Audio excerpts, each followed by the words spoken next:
Well, it's a pleasure and thank you for joining us once again in this next episode where we shall be making sense of business in Uganda. Uganda is a country with so many organizations that have the power and the ability to defend the business community. And like as we talk right now, COVID-19, it's almost a year since the first case of COVID-19 was registered in Uganda, but we continue to speak to different technocrats to give us their perspective on how things are transpiring, especially in the line of business, but also most importantly, what is the remedy? We speak to the Uganda Small Scale Industries Association, one of the organizations in Uganda known for fighting, defending, and protecting the rights of the business community. And we'll be speaking to Fortunate Olishaba, the project coordinator in charge of Solid Waste Management Business Hub. It's a new project that has been launched. It's a project that will benefit the business community. The details of this will be shared by Olishaba Fortunate. Fortunate, thank you for joining us. Thank you. Please introduce yourself and then. I'm Fortunate Orishaba, like you've mentioned, and I work with Uganda Small Scale Industries Association, and I'm a project coordinator for this particular project, Solid Waste Management. Yes. One would want to know, what is Uganda Small Scale Industries Association? What makes you different from all other organizations? What is that unique that you do? What is your mandate? What do you stand for? How many members? In case one would want to access Uganda Small Scale Industries Association, where can he or she have access to you? Uganda Small Scale Industries Association is an association for the small and medium enterprises, and it started in 1979. It is there to help these enterprises to develop, to make them formal. And we started in 1979. We celebrated 41 years last year, and we were actually going to celebrate this, but because of COVID, we got a few challenges and that we put it aside. But at Uganda Small Scale Industries Association, we are there to help quite a big number of people who are coming up with small and medium enterprises, starting from someone who might say, I would really want to learn how to, say, make a candle. I would want to learn, just starting up fresh, from how to make a cake, bakery, a quite range of trainings that we can offer. And we also help people who would want who already have their businesses, but they would want to upgrade these businesses in whatever they are doing. Say someone wants, yes, they're in business, but maybe they don't know what is it that is lacking in their business. What can they do to make it better and attract a large market? Yes. Then we also carry out training, say entrepreneurship, like bookkeeping, financial literacy, and quite range of trainings that we offer. Okay, so given that preamble which you've put before us, in case I would want to be a member, how do I become part of the membership of the Uganda Small Scale Industries Association, even before we speak about the project? Now, to become a member, you need to, for instance, if you have a business and you would want to benefit from the services that we offer, we would actually prefer that you have a business which is in line with value addition, because we believe in adding value to a certain product would make it much better. And we believe that once you've added value to that product, you would even get much from it than if you just sold it the way it is.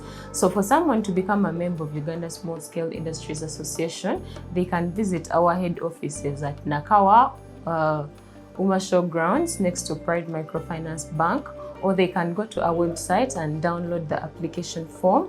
They fill it in and deliver it. We have different regions, and if someone is far away, maybe they might think that coming to Kampala is a bit inconveniencing, they can approach some of our regions and submit the application forms.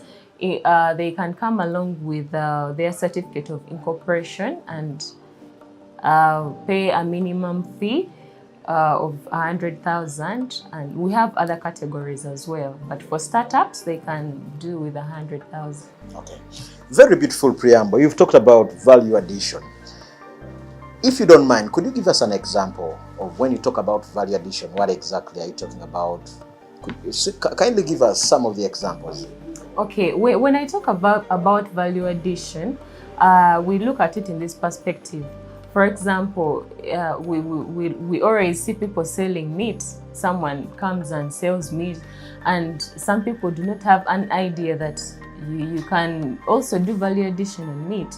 Someone can say they can start making sausages. Yes, we've seen sausages. We understand sausages are they are highly consumed product of meat. It is well known that you can make sausages from meat, but there are quite a number of products that people can make from meat. For example, someone can say, I'm going to make a special cuts. Someone comes to your bush and is like, I want this specific part. When you buy that specific part, then you know this is also part of value addition. Then someone can make frankfurters from beef, and when you buy meat and it is you're selling it, for example, at a kg at 12,000, and when you're selling this, when you process this particular meat, you don't, the person who is selling it at 12,000 and you who has processed the meat, you're going to get much higher income than someone who is selling it at when it's not processed. So that's exactly what you do. Yes, yes. And you can also look at things like tomatoes. Someone can decide, instead of selling tomatoes, let me process these tomatoes and make tomato sauce. Okay. Yes. And this also helps to do away with perishability.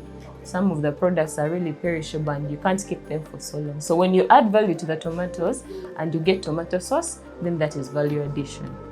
Very beautiful. Now, given that preamble of what you do, very important things. Solid Waste Management Business Hub, what is this project all about? Solid Waste Management, the project that we've launched today, we are looking at, we always, if you're to look at your home, you have, every day, you have a lot of waste that you put outside there. So now we are looking at how can we put this waste to use. That is why we've come up with this project, which is efficient and effective solid waste management in Kawempe. So now this is about coming up with organizing people to collect this rubbish, and instead of putting it out there, we bring it together and then we see what to do with it.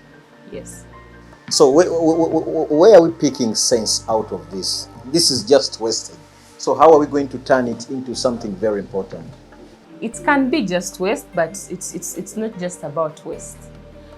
Take an example. Yes, in your home, you have banana peelings, yes? True. Yes, we have banana peelings. And then after the banana peelings, in most cases, you find someone comes for these banana peelings. They take them as feeds, as animal feeds, which is good. But there's much more that we can get out of those banana feeds. You can, they can be mixed with a quite range of raw materials, and we can make quite a number of products out of it.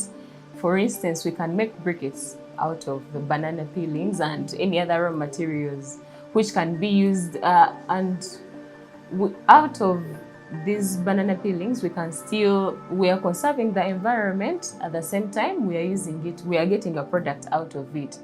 Yes. Every project usually has a targeted population. Last time when we were speaking to Mr. Walusimbi, the Skill Up project has a particular audience, maybe those within Kampala and Mukono. Let's talk about the particular targeted population for this particular project of the Solid Waste Management Business Project. Okay, now this particular project, it's a pilot project, if I have to mention. So we are specifically targeting Kawempe Division, and in Kawempe Division, we are also looking at Kalere, we are looking at Waise and Chevando. So after this pilot, we think we can still extend it to any other divisions in Kampala. We want to see how this is going to work out, and then we can still extend it to those other divisions. Why did you concentrate in Waise Kawempe? Are they the dirtiest places? Are they the most ignorant people? Why particularly Kawempe, not Nakawa? No, Kawempe, it's not like it's the dirtiest division, but when you look at the statistics, Kawempe has a big number of the population is so much, and given the high population in Kawempe, definitely it will lead to a lot of waste compared to other divisions. So that's why we concentrated on Kawempe, because of the big population and the big waste that comes out of that region.